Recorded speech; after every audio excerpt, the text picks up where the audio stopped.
बच्चों, let's read the question. The question says the given diagram show two joints X and Y which connect the rib with the sternum and adjacent vertebrae respectively.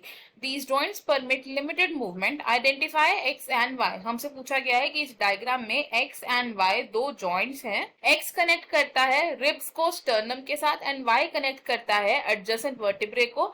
हमें X and Y को identify करना है. हमारे options हैं hyaline cartilage joint and fibrous cartilage joint respectively. Option 2, hyaline cartilage joint and fibrous joint respectively. Option 3, elastic cartilage joint and fibrous cartilage joint respectively. Option 4, fibrous cartilage joint and elastic cartilage joint respectively. इस question में सबसे पहले बात करते हैं की concept की. तो in this question the key concept is skeletal system.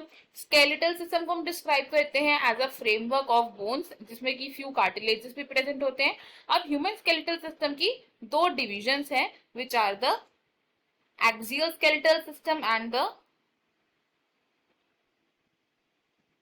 Appendicular skeletal system. Axial skeletal system में इंक्लूड होता है skull, vertebral column, sternum and ribs. और अपेंडिकुलर स्केलेटल सिस्टम में इंक्लूड किया जाता है both hind limbs and fore limbs को and the girdles which are the pelvic girdle and the pectoral girdle. Now अब अगर बात करें रिब्स की तो ह्यूमन स्केलेटल सिस्टम में 12 पेयर्स होते हैं रिब्स के. इनमें से जो फर्स्ट 7 पेयर्स होते हैं ये होती हैं हमारी ट्रू रिब्स जो dorsally vertebral column and ventrally sternum से कनेक्टेड होती हैं. नेक्स्ट जो 8th, 9th and 10th rib होती हैं इनको हम बोलते हैं फॉल्स रिब्स. जो फॉल्स रिब्स होती हैं वो डायरेक्टली स्टर्नम से कनेक्टेड नहीं होती हैं. इनफैक्ट वो क्या करती हैं 7th रिब से ज्वाइन करती हैं देन स्टर्नम से कनेक्ट होती हैं. और 11th एंड 12th जो रिब्स हैं इनको हम बोलते हैं फ्लोटिंग रिब्स क्योंकि ये वेंट्रली कनेक्टेड नहीं होती हैं. अब जो रिब्स हैं ये डॉर्सली कनेक्ट होती है to the vertebral column. Ribs connect dorsally to vertebral column and ventrally connect होती है ये to the sternum. Ventrally to sternum.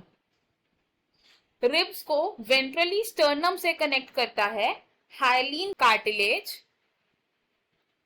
Hyaline cartilage जो हाइलीन कार्टिलेज है इसको हम आर्टिकुलर कार्टिलेज भी बोल सकते हैं. It is the articular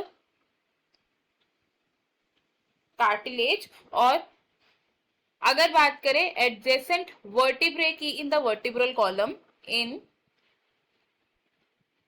vertebral column adjacent vertebrae connected होते हैं by a secondary cartilage.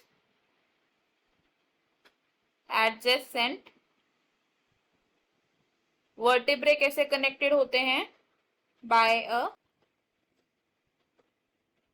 Secondary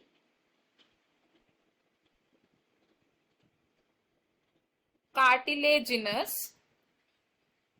joint. और वो सेकेंडरी कार्टिलेजिनस जॉइंट कौन सा है? It is the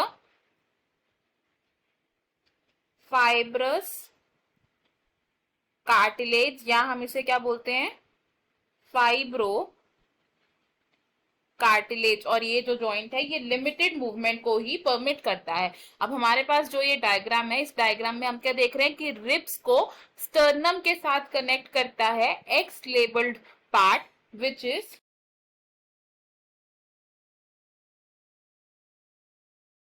hyaline cartilage and adjacent vertebrae के बीच में जो जॉइंट प्रेजेंट होता है it is Y labelled part which is fibrous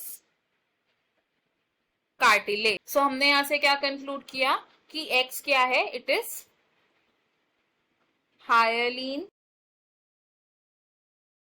hyaline cartilage joint and Y क्या है? It is fibrous cartilage joint. तो अकॉर्डिंग टू द ऑप्शन हमारा ऑप्शन 1 करेक्ट हो जाएगा। ऑप्शन 2 रॉन्ग है, बिकॉज जो वाई लेबल पार्ट है वो फाइब्रस जॉइंट नहीं है, it is a fibro cartilage joint. Option 3 भी रॉन्ग है, बिकॉज जो इलास्टिक कार्टिलेज जॉइंट होता है वो आउटर ईयर पिन्ना या फिर टिप ऑफ नोज पर प्रेजेंट होता है, ना कि between the sternum and the ribs. And option 4 भी रॉन्ग होगा। क्वेश्चन में हमारा जो फाइनल आंसर है that would be option number 1। I hope you have understood it well. Best of luck. Thank you.